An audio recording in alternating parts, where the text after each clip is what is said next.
बॉलीवुड में अपने अतरंगी फैशन के साथ साथ अपनी दमदार एक्टिंग के लिए पहचाने जाने वाले अभिनेता रणवीर सिंह की फिल्म जायज भाई जोरदार को लेकर चर्चा में है। जायज भाई समाज और अपने पिता की सोच से सहमत नहीं है। ऐसे में जैसे ही बच्ची वाली खबर पता चलती है तो उसकी दुनिया में भूचाल सा आ जाता है और शुरू हो जाता है भागने का सिलसिला। तो आइए जानते हैं ये सिलसिला कहाँ तक चलता है। तो दोस्तों आज हम एक्सप्लेन करने वाले हैं जायज भाई जोरदार मूवी को। एक्सप्लेनेशन शुरू करते हैं, लेकिन उससे पहले आप हमारे वीडियो को लाइक कीजिए और चैनल को सब्सक्राइब कीजिए ताकि आपको इसी तरह के लेटेस्ट और फ्रेश कंटेंट मिलते रहे। तो चलिए शुरू करते हैं आज का एक्सप्लेनेशन। तो फिल्म की कहानी शुरू होती है गुजरात के एक छोटे से गांव से, जहां एक सरपंच है जो कि जायज भाई के पिताजी है और उनकी ये विचारधारा है कि अगर वंश आगे बढ़ाना है तो वो काम सिर्फ एक लड़का कर सकता है। उनकी खुद की तो यही मानसिकता है, पर वो दूसरों को भी इसी पर चलने का दबाव बनाते हैं।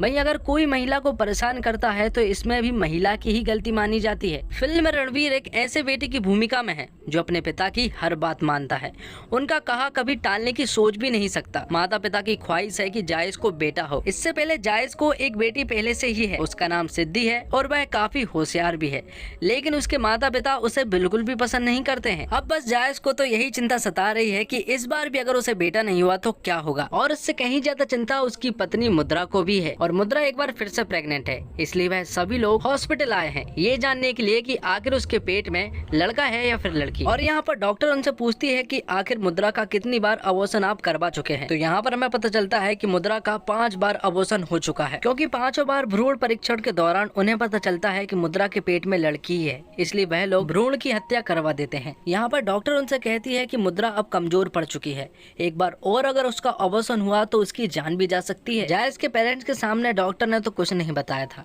लेकिन यहाँ पर डॉक्टर जायज को बता देती है कि उसके पेट में लड़की ही है। और जायज बहुत अच्छे से जानता है कि जैसे ही उसके परिवार को पता चलेगा कि उसके पेट में लड़की है तो वह उसे इस दुनिया में आने ही नहीं देंगे, इसलिए वह फैसला करता है कि वह अपनी आजन्मी बेटी के साथ अन्याय नहीं होने देगा और उसे दुनिया में लाएगा। जायज के माँ बाप कई सारे हथकंडे अपनाते हैं, वह कई सारे बाबा के पास जाते हैं, कई सारे मंदिरों के पास जाते हैं, लेकिन फिर भी उन्हें लड़का नसीब नहीं हो रहा है। यहाँ पर वह एक बकरे वाले बाबा के पास आए हैं। अगर बकरे ने सर हिला दिया तो इसका मतलब ये है कि लड़की होगी, और अगर उसने सर नहीं हिलाया तो ये समझ लो कि लड़का होना तो तय है। लेकिन जायज को तो पहले से ही मालूम है कि मुद्रा के पेट में तो लड़की ही है, लेकिन प्रॉब्लम अब ये है कि वह अपने घर वालों को ये बात बताए या फिर नहीं। यहाँ से सीधा वह घर जाते हैं और रात में मुद्रा, उसकी बेटी और जायज भाई कुछ बातें कर रहे होते हैं कि तभी प्रधान जी गुस्से में जायज भाई के कमरे की तरफ आते हैं और उसके दरवाजे को पटकने लगते हैं। और जब जायज बाहर आता है तो प्रधान जी उसे बताते हैं कि तुम्हारी बहन के पति ने उसे बहुत मारा। दरअसल जायज की बहन की शादी मुद्रा के भाई से हुई है और मुद्रा की यहाँ जायज से,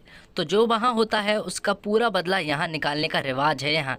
इसलिए प्रधान जी जायज से कहते हैं कि वह भी जाके मुद्रा को मारे और उसे सबक सिखाए। अब जायज भी भला क्या करता, वह अपने पिता की बातों को टाल तो नहीं सकता था, इसलिए वह कमरे में जाता है और झूठ मूठ का मुद्रा पे हाथ उठाने लगता है। मुद्रा यहाँ पर झूठ मूठ की आवाज कर रही होती है, जिसका साथ उसकी बेटी सिद्धि भी दे रही होती है। यहाँ पर जायज के पेरेंट्स घबरा जाते हैं, उन्हें ऐसा लगता है कि जायज ने अपनी पत्नी को शायद बहुत मारा और उन्हें ये डर था कि अगर वह उसे पूरा ही मार देंगे तो उसका आगे का वंश कैसे बढ़ेगा, इसलिए वह जायज को उसे मारने से रोकते हैं। अब ये सब हो जाने के बाद रात को मुद्रा और जायज आपस में बात कर रहे होते हैं। यहाँ पर जायज मुद्रा से कहता है कि अब चाहे जो भी हो जाए, लड़का हो या फिर लड़की, वह उसे इस दुनिया में लेकर आएगा। अगले दिन पंचायत की सभा होती है जहाँ पर कई सारे लोग मौजूद थे।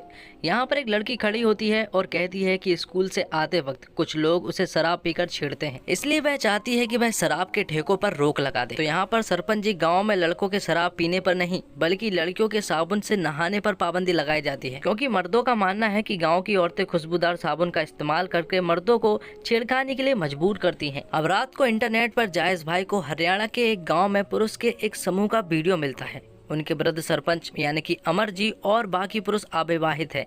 ऐसा इसलिए क्योंकि गांव वालों द्वारा बेरहमी से कन्या भ्रूण हत्या करने के बाद गांव में लड़कियां नहीं बची हैं।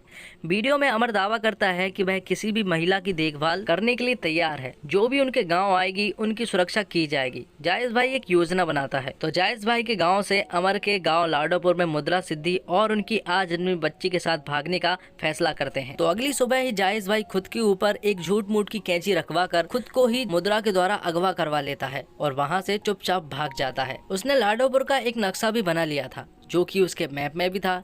यहाँ पर वह मुद्रा से कहता है कि वह लोग उनके पीछे जरूर आएंगे, इसलिए वह लोग सीधा लाडोपुर जाएंगे और वह यहीं पर रुक के उनका ध्यान इधर उधर करेगा। जायज भाई का एक ढाबे का दोस्त भी था। यहाँ से मुद्रा और उसकी बेटी सिद्धि डायरेक्ट वहीं पर जाने वाले हैं और जायज भाई यहाँ पर रुककर उसके घर वालों को संभालेगा। और जैसे ही उसके घर वाले आते हैं तो वह उन्हें बताता है कि वह लोग चले गए हैं और यहाँ पर वह झूठ मूठ का गुस्सा भी करता है, अपना मोबाइल भी तोड़ लेता है और उनसे कहता है कि आज के बाद उसकी शक्ल वह कभी भी नहीं देखेगा। और जैसे ही जायज को पता चलता है कि उसके पिता के हाथ उसका नक्शा लग चुका है तो वह तुरंत ही एक प्लान बनाता है और टॉयलेट के बहाने गाड़ी रोकने को कहता है। थोड़ी दूर जाने के बाद जब वह गाड़ी रोकते हैं तो उसके पास तो उसका मोबाइल नहीं था, इसलिए वह उसके पिता के एक साथी का मोबाइल लेता है और जैसे ही वह वॉशरूम में जाता है तुरंत ही उसके पीछे पीछे उसका पिता भी आ जाता है और उसे तुरंत ही अपने साथ लेकर चला जाता है। इसलिए जायज मुद्रा से तो कांटेक्ट नहीं कर पाता है और यहाँ पर जायज के पिता उसे अपने साथ भी ले जा लेते हैं। यहाँ से सरपंच जी उसी ढाबे वाले के पास पहुँचते हैं जो कि जायज का दोस्त था और जैसे ही वह लोग पहुँचते हैं यहाँ पर मुद्रा और सिद्धि चुपचाप ही वहाँ छिप जाते हैं। लेकिन जब उन्हें पता चलता है कि उनका मोबाइल यहीं पर रखा हुआ है तो सरपंच जी को अब ये कंफर्म हो चुका था कि वह लोग यहीं पर छिपे हुए हैं, इसलिए मुद्रा और सिद्धि वहाँ से भाग जाते हैं और उन्हें भागता हुआ वह लोग देख लेते हैं और वह लोग उनका पीछा भी करने लगते हैं। थोड़ी दूर जाने के बाद वहाँ पर एक काली बिल्ली उनका रास्ता काट देती है और रास्ता काटना तो उनके लिए बहुत ज्यादा अशुभ है, इसलिए कोई भी आगे नहीं जा पाता है। वहाँ पर वह लोग 10 कदम पीछे जाते हैं, जिसके बाद जैसे वह पलटते हैं तो पीछे तो उन्हें कोई भी नजर नहीं आता है। सरपंच जी को बहुत अच्छे से मालूम था कि मुद्रा कहाँ पर जाएगी, इसलिए वह पहले ही उसके पिता के घर जाकर बैठ जाते हैं। वहाँ पर वह मुद्रा का इंतजार कर रहे होते हैं और थोड़ी देर के बाद वहाँ पर मुद्रा और सिद्धि दोनों ही आ जाते हैं और उन्हें इस तरह देखकर जायज पूरी तरह से शॉक्ड रह जाता है क्योंकि उसे मालूम था कि वह लोग एक बहुत बड़ी प्रॉब्लम में फंस चुके हैं। यहाँ पर सरपंच जी जायज से कहते हैं कि वह सभी के सामने अपनी पत्नी को मारे क्योंकि वह चाहता है कि वह सबके सामने उसे सजा दिलवाए। और जैसे ही जायज उसे मारने ही वाला होता है कि तभी वहाँ पर सभी लोग बेहोश हो जाते हैं। दरअसल जायज ने अपनी बहन से कहलवाकर उन सभी की शरबत में कुछ बेहोशी की दवा मिला दी थी, जिससे वह सभी लोग बेहोश हो जाते हैं और जायज अपने भागने का सिलसिला जारी रखता है। यहाँ से वह एक भले आदमी के घर पहुँचते हैं। वह उन्हें रहने के लिए पनाह देता है और उन्हें ढेर सारा खाना भी देता है और फिर थोड़ी ही देर के बाद उन्हें पता चलता है कि जिस आदमी ने उन्हें रहने के लिए घर और खाने के लिए खाना दिया है वो ये सब पैसों के लिए कर रहा है, क्योंकि मुद्रा के ऊपर 5 लाख का इनाम था, इसलिए उसने जायज के पिता के पास कॉल कर दिया था और उन्हें यहाँ पर बुला लिया था।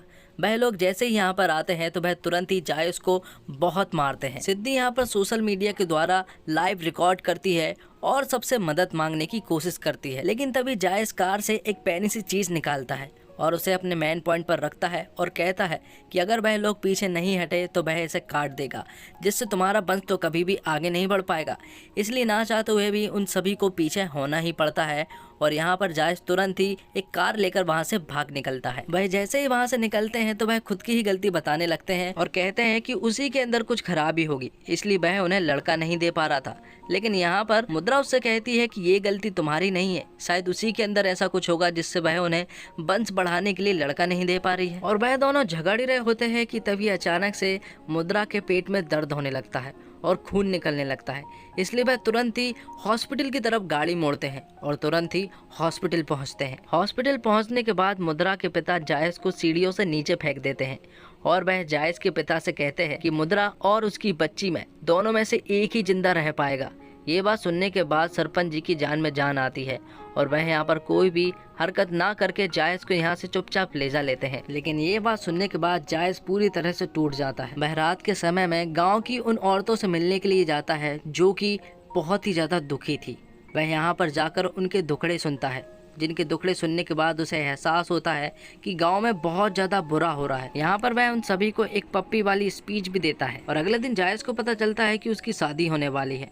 और जब वह अपनी माँ को ये बात बताता है कि वह शादी नहीं करना चाहता तो उसकी माँ उसे खुद की कसम दे देती है और कहती है कि उसे घोड़ी पर तो बैठना ही होगा। और जैसे ही अगले दिन उसकी शादी होने वाली होती है कि तभी उसकी बहन उसे चिल्लाते हुए कहती है कि मुद्रा की डिलीवरी होने वाली है, इसलिए वह अपनी माँ से कहता है कि उसने उसकी कसम नहीं तोड़ी है। वह घोड़ी पर बैठ गया पर वह शादी नहीं करने वाला, इसलिए वह उसकी पट्टियाँ खोल देती है और यहाँ पर जायज घोड़ी लेकर ही हॉस्पिटल पहुँच जाता है। वह तुरंत ही ऑपरेशन रूम में पहुँच जाता है और मुद्रा के साथ बैठ जाता है।